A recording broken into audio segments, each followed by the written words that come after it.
Hayyee kabajamtootaa fi jaalatamtoota hordoftoota lammii keenya jirra jirtu. Egaa sagantaan keenya har'aa gara Fantaallee weellisaa kabajamaa fi jaalatamaa isiniif qabadhee dhiyaadheen jira. Gamanumaan gara isaan isin dabarsaa anaa dhufu. Galatoomaa. Meel eebbifamaa. Hayyee mee har'a kaa uffata aadaa Karrayyuutiin babbareeddee miidhagdee asitti argamte. Mee uffanni kun maal ibsa? Galatoomaa isiniin jechuu barbaada.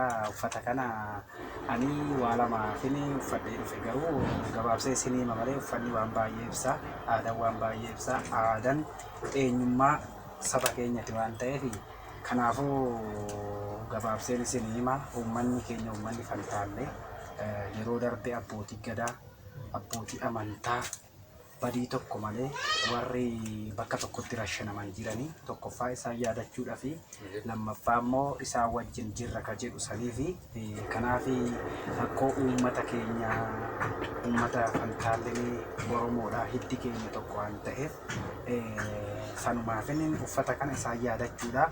Uummanni hordoftoonni keenyallee gamanumaan nalaalee akka uummata keenyaaf gaachana ta'ee dhaabbatuuf jechuudha. Fin kanumaaf uffadhee dhufee isiniin jechuun barbaada. Hayyee galatooma. Tole boonsaa haalli qabsoo uummata Oromoo keessa jiru mee akkamitti ilaalta? Eshi galatooma. Haalli qabsoo uummata Oromoo keessa jiru baay'ee waan namatti toludha. Baay'ee waan nama gammachiisudha. Baay'ee waan diinallee riiba dhoowwa jirudha. Qabsoon keenya qabsoo finiina jirudha. Yaa ta'u malee uummanni keenya waggaa 150 dura haga har'aa ajjeechaa osoo hin dadhabin, hidhaa osoo hin dadhabin, madaa osoo hin dadhabin akkuma gootonni keenya dhaamsa nu dhaamanii darban garbummaa jibbinee du'a filannee jedhan akkasumatti uummanni keenya tokko ta'ee haga har'aallee qabsoon sun immoo adeemsa keessa cimaa dhufee jira. Qabsoon amma itti jirru qabsoo baay'ee nama gammachiisudha. Yeroo dhiyootti rabbiillee nu wajjin jira. In injifanna jedhee yaada. Akka injifannus hin beeknaa. Tokkummaan barbaachisaa. Tokkummaan keenyallee cimee itti fufaa jira. Isiniin jedha akkanatti ibsa. Hayyee galatoomi. Mee qaamonni amma aangoorra jiru kun garbummaatti barree bilisummaatti baruu dadhabne jedhu. Akkam kanarratti maal jettaniiti akka yaadamutti? Ani waa'ee qabsoo kana akka kootitti waa lamaanin ilaala. Maalinni yoo jette qabsoon warra faayidaa ofiitiif qabsaa'ee fi warra sabaaf qabsaa'ee jira. Amma warri garaa ofiitiif qabsaa'e garaa ofii guuttannaan bilisummaa itti fakkaata beekta maaliifi duraayyuu sabaaf qabsoofne waan ta'eef waan barbaadu argateera, faayidaa ofii argateera waan ta'eef bilisummaa itti fakkaata. Warri immoo saba ofiitiif qabsaa'e hayyoota keenya baay'ee kaasuu dandeenya. Warreen yeroo dhiyoo hidhaa turanii ba'an Jawaar Mohaammed dabalatee Baqqalee Garbaa, Hamzaa Booranaa, warreen hidhaa qabanillee Jaal Abdii Raggaasaa, Koloneel Gammachuu Ayyaanaa, walumaa galatti hayyoota keenya warreen bosonallee jiran warreen hidhatanillee bahan ni jiru. Isaan warra sabaaf qabsaa'e waan ta'eef kanaafuu warri garaaf qabsaa'e bilisoomuu danda'a, itti fakkaachuu danda'a. Warri sabaaf qabsaa'e immoo hin bilisoomne hiikuma bilisummaan beekanu jedhee yaada. Warra akkana jedhu saniin gama footiin akkanatti hafuudha. Hayyee galatoomi. Mee atillee akka mana hidhaallee mana sirreessaa turte hin beekna. Mee haalli achi keessa jiru akkam? Galatooma. Haala manni hidhaa ka hin beekna. Akkuma weellisaan keenya jaalatamaa itti qatafaree jedhe asiiqee achiikiin qabu manni hidhaa akkuma jedhame waa'ee mana hidhaa yeroo ammaa fa'a uummanni Oromoo tokkoon uummata Oromoo wal gahaa jira hidhaan. Manni hidhaa ka badii kee malee si adabu wantuma gaaffii sin gaafatu bakka sireebuu maal jedhu waa'ee mana hidhaa baay'ee yaaddessaadha. Kanaafuu waa hidhaate irratti ammanumaan dubbadhaa maaliifi Oromoodha jedhee warri lubbuu kennullee jira waan ta'eef kun lubbuu qaqqaalii dhabnee goonni keenya artistii kabajamaa falmaa mirga dhala namaa haca keenya illee dhabnee jirra waan ta'eef hidhamne jennee wanni akkasitti odeessinee guddifnee haasofnu hin jiru.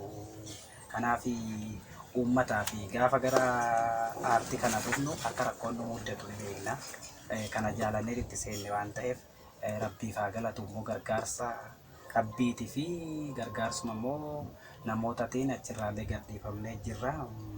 Kanas akkamatti gabaabsee isin deebisuun barbaada. Hayyee mee sagantaa keenyas gara gulubuutti deemna. Weedduu kee tokkichaa mee kan istiidiyoo jirus haa ta'u kan gadhiistee jiraatus kan jiru yoo ta'e mee uummata daawwattoota keenya nu dhageessisini. Haa ta'u galatoomaa weelluu waggaa tokko dura hojjedhee hin jira. Sanirrallee darbee ammallee istiidiyoodha nan qabaa ka gufuu adda addaatiin nu muddatee waan biraatii miti gufuu adda addaa nu muddatee ka haala yerootiinis wal qabate guyyaa dhiyoon tanaatis viidiyoo waraabnu qabamne waan ta'eef sirba koo duraa uummanni na dhaggeeffateera garuu ka haala yerootiin yuutuubiidhaan wal haqame ergasiillee yuutuubii mataa kootirratti boonsa koo sabiskiraayib naa godhaan jedhaa gamanumaan kanaaf sirba koo isa amma istiidiyoo jiru yeroo gargaarsa uummata kootitiin yeroo dhiyootti isiniifan baasa jedhee waa takka lamaan irraa sii jedhaa jechuudha. Ishee weellicha xiqqoo naa jedhettee mitiiree? Xiqqoo. Yaa korma koo yaa bulee daamaa sakaalaa kutee jabaa koodee garaa. Ofii tullee naman geenyu yaada si nyaara malee goota koo si naanoolee bulaa. Leenca koo si naanoolee bulaa. Jabaa koo si naanoolee bulaa. Qocaa fakkaatti dhagaa qeerramsi deeroo dhalee. Himee fituu gocha kee harki daara malee. Oh yaa goota koo buburraaqi burraattuu galmi ga'ee gaaka hin baane waan ta'eef.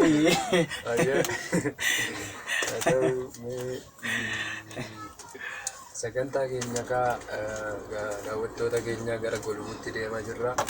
Mee uummataaf ergaan ati dhaamtu wayiis waan dhaammachuu barbaaddu asuma irratti dhaammadha. Galatooma. Uummanni keenya illee baay'ee waan ittiin tun barbaachisu uummata of ta'edha. Uummata wallaalan keenya illee beeka ormaa caala. Uummanni keenya uummata safuu beekudha, uummata duudhaa beekudha, uummata kabajamaa, uummata jaalatamaadha, uummata dhugaa isaatiif mormuu, uummata ofii agabuu bulee uummata nama nyaachisu. Kanaaf uummata keenyan walumaa galatti wanta jechuun ni barbaadu.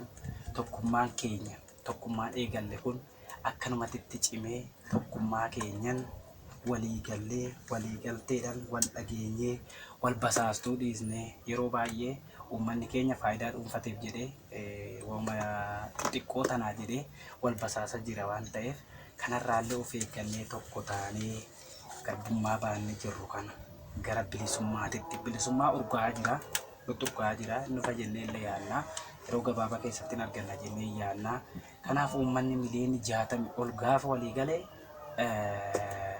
Oromiyaa miti Itoophiyaa miti addunyaa tanallee sodaachisa jechuudha. Waliigaltee keenya akkanumaan hin qabnaa, hayyoota hin qabnaa, hayyoota ciccimoo qabnaa, beektota qabnaa. Waan dhabne jiru waan ta'eef otoo qabnuu beela'aa jirra hin beeknaa. Otoo qabnuu waan dhugnu dhabaa jirra hin beeknaa. Meeqatamii kan du'ee reeffisaa akkanumatti daggalatti bineensi nyaatu kaleessas boo'ichaa kaleessaan abbaa jalaa ajjeesan haadha ilma jalaa ajjeesa jiru waan ta'eef kan ammoo tokkummaa keenya walii gallee akkuma artistii keenya kabajamaa yoo tana du'aan addunyaa kanarraa boqate Bool'asaa Daadhiyyaa guutu jedhee tokkummaa nu lallabaa ture ni ogoobanaa san qabannee san jala deemnee tokkummaa keenyan tokkummaa nu barbaachisa. Uummanni keenya uummata beekadha. Tokkummaan walii gallaan akkuma har'a qeerroon kaleessa hin jiru hidhannootti seenera kaleessa harka duwwaa dhagaachan wayyaanee biyyatti galche waan ta'eef har'a immoo qeerroon hidhannoo seenera hidhannoo ofii jabeeffatee guboo keenya birallee dhaabbannee jajjabeessinee hin beeknaa. Guboon keenyallee magaalota hedduu to'annoo jala oolchanii to'ataniiru. Magaalota gara Shawaa Kaaboo fudhanne, Lixarraa hoo fudhanne, gara Gujii hoo fudhanne magaalota Oromiyaa hundaa aga Finfinneetti dhiyaatanutti gaarii waan ta'eef kana bira dhaabbannee dandeettii keenyan waan dandeenyu bira dhaabbannee kana gargaaruu qabna. Kanan sinin jedhaa. Dhumarratti kanuman jechuu barbaada. Yeroo biraa immoo sagantaa kanarra guddaa qabannee akka yaada wal jijjiirru abdiin qaba. Ayyee galatoomii. Egaa ka daawwattoota keenya kabajamtoota, jaalatamtoota fi hordoftoota miidiyaa keenyatiif galatooma isin jenna. Isinis kabajamtoota keenya, gaazexeessitoota keenya haaluma kanaan rakkoo uummata keessa deemtanii qorattanii yeroo keessan aarsa gootanii akkanatti yaada garaa keenya wal jijjiiruu keessatti gamanumaan galatooma isiniin jedha. Nuuf jiraadha.